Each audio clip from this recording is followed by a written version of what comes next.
अस्सलाम वालेकुम। आहियां जमशेद। अॼु जेको असीं वीडियो ठाहे रहिया आहियूं उहा आहे शाह अब्दुल लतीफ़ भिटाई रहमतुल्लाह अलैह जे बारे में मालूमात ऐं संदन शाइरी ते लिखियल किताबनि जी मालूमात।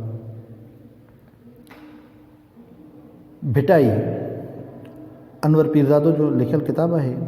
हीअ किताब सिंध जे तमामु अदबी हल्के जो वॾो ख्वाबु हो, छाकाणि त इहो हल्को अनवर पीरज़ादे जे भिटाईअ मुतालिक़ हिन जदीद नुक़्ताए नज़र खां सवाइ भिटाईअ जे तारीख़ खे अणपूरो तसवुरु करे रहियो हो।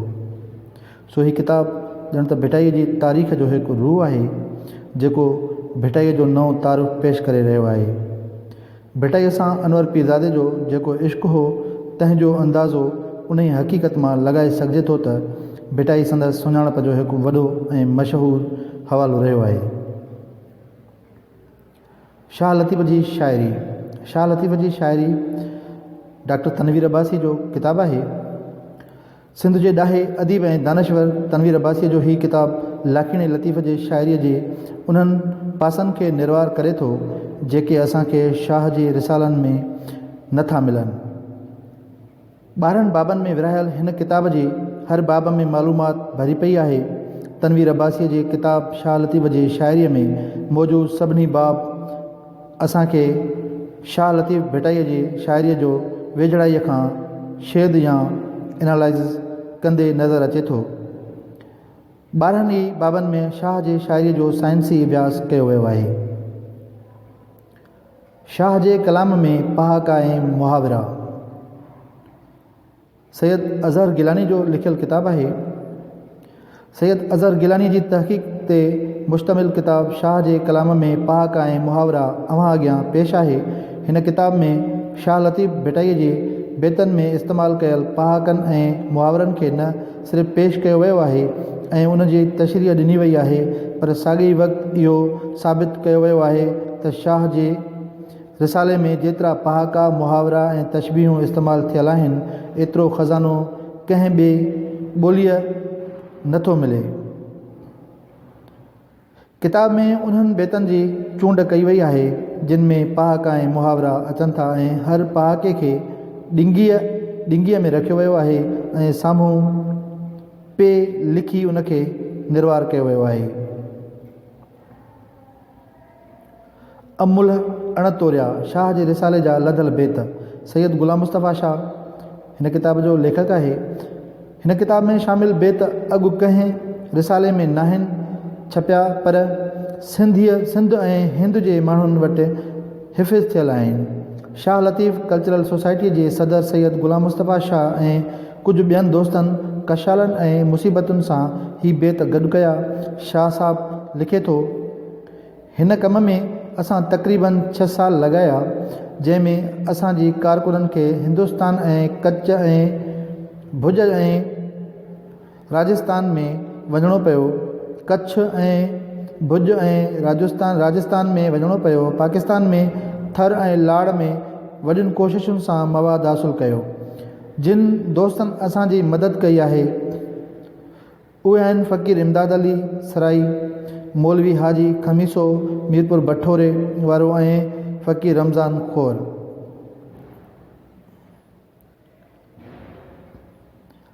शाह अब्दुल लतीफ़ भिटाईअ जे शाइरीअ में इस्लामी क़दुर। डॉक्टर अब्दुर्रहमान जिस्कानी जो ही किताब लिखियल आहे। हीअ किताब डॉक्टर अब्दुर्रहमान जिस्कानी जो लिखियल आहे।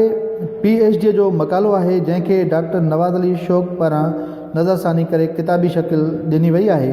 किताब में शाह जे शाइरीअ में इस्लामी क़दुर, रूहानियत ऐं जेतो बेत भायां से आयतूं आहिनि वारे फ़िक्र खे क़ुरानी आयतुनि ऐं रसूल करीम सल्लल्लाहु अलैहि वसल्लम जी हदीसुनि जे रोशनीअ में भेटे तफ़सीली अभ्यास पेश कयो वियो आहे। अख उल्टी धार। नज़ीर सुमरो जो हीअ किताब लिखियल आहे। हीअ किताब मोहतरम नज़ीर सुमरो जे शाह लतीफ़ जे 3 सुरनि सुहिणी मुंबल ऐं खुंभा ते लिखियल तजज़ियाती मज़मूननि जो मजमू आहे। साजिद सिंधी लिखे थो, मुनफ़रिद किरदार जे मालिक ऐं सुहिणे कलमकार साईं नज़ीर सुमरे हिन किताब अख उल्टी धार में 3 सुरनि ख़ासि तौरु सुहिणी ऐं मुंबल जे तक़लीदी उपटार बदिरां अलामती इज़हार जा अनेक मट उपटिया आहिनि जिन खे पढ़ंदे सच त अखियूं हैरत जो बुत बणजण ते मजबूर थियनि थियूं। संदसि कलम जी रवानी ऐं इज़हार जी लिखत ॾंद कथाई दौर खां हाणोकियुनि हालतुनि आधार परूड़ण ऐं परखण जी घणो वेझो आणनि थियूं। शाह लतीफ़ जा 36 सुर उस्ताद लगारी जो ही किताबु लिखियलु आहे। हीअ किताबु नाम्यारे लेखक ऐं मुहक़िक़ उस्ताद लगारी जो लिखियलु आहे, जंहिंमें हिन शाह लतीफ़ जे शाइरीअ जे 36 सुरनि जो तारीफ़ ऐं फ़लसफ़ो बयानु कयो आहे। शाह लतीफ़ जी वाई ऐं वाईअ जी ओसर। हीअ किताबु नाम्यारे लेखक शाइर ऐं एडिटर सत्तार पीरज़ादे जो लिखियलु आहे ऐं एडिटिंग प्रोफेसर मोहम्मद सलीम मेमून कई आहे। शाह लतीफ़ हर दौर जो शाइर। शाह लतीफ़ जी शाइरीअ में समायल फ़िक्र ऐं हीअ किताबु डॉक्टर बशीर अहमद शाह जो लिखियलु आहे। शाह लतीफ़ जे शाइरीअ में समायल फ़िक्र ऐं पैगाम बाबति मक़ालनि ऐं मज़मूननि जो ही मजमूओ नाम्यारे लेखक ऐं मुहक़िक़ डॉक्टर बशीर अहमद शाह जो लिखियलु आहे। भिटाई ऐं भुएं। डॉक्टर कमाल जामड़ो जो ही किताबु लिखियलु आहे शाह अब्दुल लतीफ़ जे हवाले सां। शाह लतीफ़ अब्दुल लतीफ़ भिटाई जे रिसाले जे सुरनि मां खयल चूंड बेतनि जे सम्झाणीअ ते मुश्तमिल किताबु नाम्यारे लेखक ऐं मुहक़िक़ डॉक्टर कमाल जामड़ो लिखियो आहे। आलम सब आबाद करी। ही किताबु डॉक्टर परवीन मूसा जो मेमण जो लिखियलु आहे। ही मज़मूननि जो मजमूओ आहे। आलम सब आबाद करी लतीफ़ साईं जे शाइरीअ जी फ़लसाफ़ी फ़न ऐं फ़िक्र जे अलॻि अलॻि पहलुअनि जी छंड छाण ते आधारियल आहे।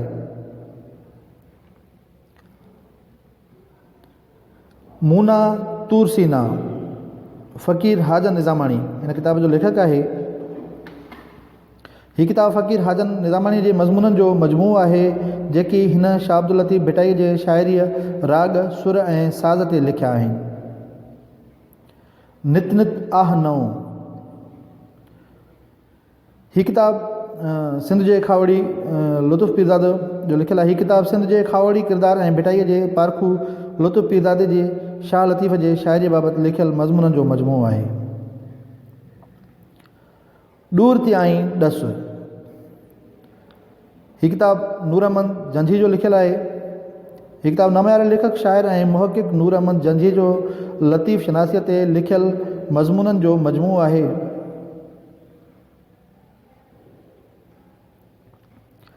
शाह लतीफ़ ऐं विलियम वर्ड्सवर्थ जी शाइरीअ में रूमानियत। हीअ किताबु डॉक्टर साजिदा परवीन जो लिखियलु आहे। हीअ किताबु doctor Sajida Parveen ji MA final जी मोनोग्राफ थीसिस आहे जंहिंखे किताबी सूरत में छपायो वियो आहे।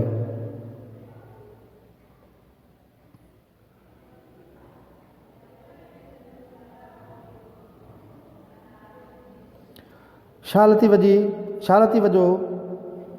जे शाइरीअ जो पहाकाती पहलू। हीअ किताबु इंजीनियर अब्दुल वहाब सातो लिखियो आहे।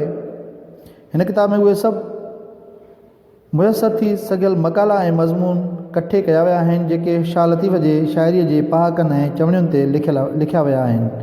उन रीति ॼाणायल मौज़ूअ ते ही पहिरियों मुरतब कयल किताबु चई सघिजे थो। शाह लतीफ़ जो रिसालो कल्याण आडवाणी। हीअ किताबु शाह जो रिसालो आहे कल्याण आडवाणी जो। शाह जो रिसालो कल्याण आडवाणी अवां अॻियां पेश थियल आहे। शाह जो फ़िक्र ऐं फ़लसफ़ो फज़लुर रहमान मेमण जो साइडियल किताबु आहे। किताबु शाह जो फ़िक्र ऐं फ़लसफ़ो फज़लुर रहमान मेमण जो साइडियल आहे। शाह जूं सूरमियूं। हीअ किताबु लिखियलु आहे उस्ताद हैदरी चांडियो जो। भिटदणी जे हवाले सां किताबु शाह जूं सूरमियूं में लेखक सूरमियुनि जे किरदार जी दर्जेबंदी कंदे इंसान जे रूहानी इंडलट जा रंग पसाए थो। इंसानी हयातीअ जे रूपनि मां हिकु रूप या रंग ॾुख वियो आहे जेको सुखनि जी मंज़िल ॾांहुं वठी वञे थो। शाह साईं जो रिसालो ॾुख जे पने में वेढ़ियल आहे जंहिं मां ज़िंदगीअ जा अनेक रंग पसजनि था। अखि उल्टी धार मोहम्मद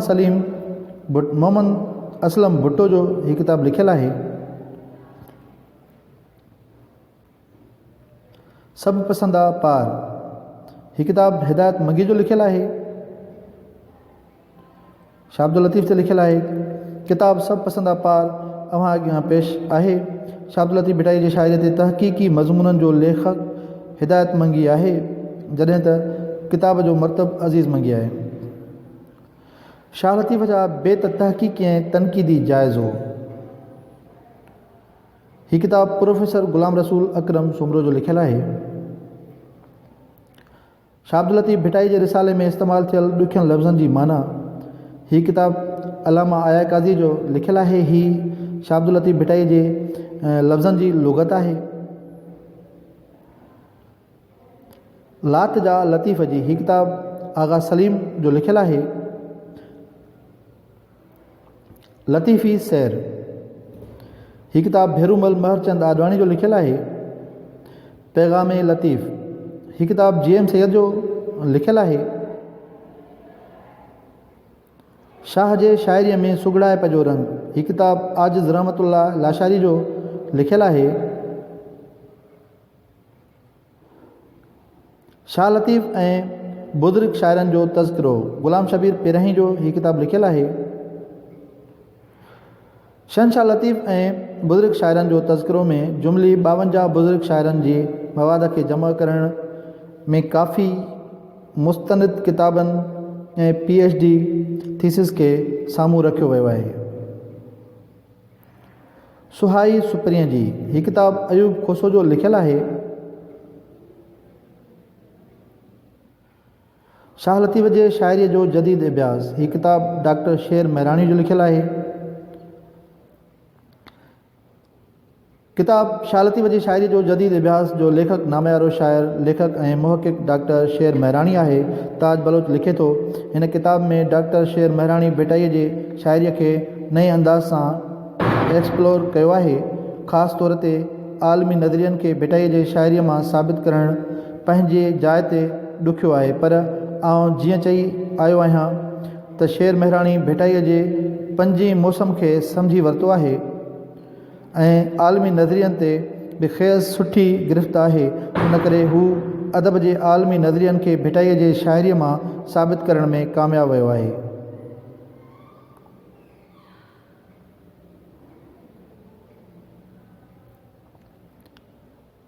एकवीहीं सदी ऐं शाह लतीफ़ हीअ किताबु अमानुल्लाह शेख जो लिखियलु आहे। ख़ज़ानतुल आरफ़ीन हीअ किताबु मौलाना दुर्ममंद कांदड़ो ख़ाक जो लिखियलु आहे। शाह लतीफ़ जो तसव्वुर काइनात हीअ किताबु खे काफ़ सुमरो जो लिखियलु आहे। शाह लतीफ़ वटि इश्क़ जा 10 उसूल हीअ किताबु सिंधिका अकेडमी जे चेयरमैन नूरमंद मेमन साहब जो लिखियलु आहे। हीअ कुझु किताब शाह अब्दुल लतीफ़ जे हवाले सां जिन जो ज़िक्र कयो वियो ऐं अव्हां ताईं मालूमात पहुचाई वई। उमेदु आहे तव्हांखे पसंदि ईंदी ऐं अव्हां ज़रूरु दोस्तनि ताईं हीअ मालूमात पहुचाईंदा।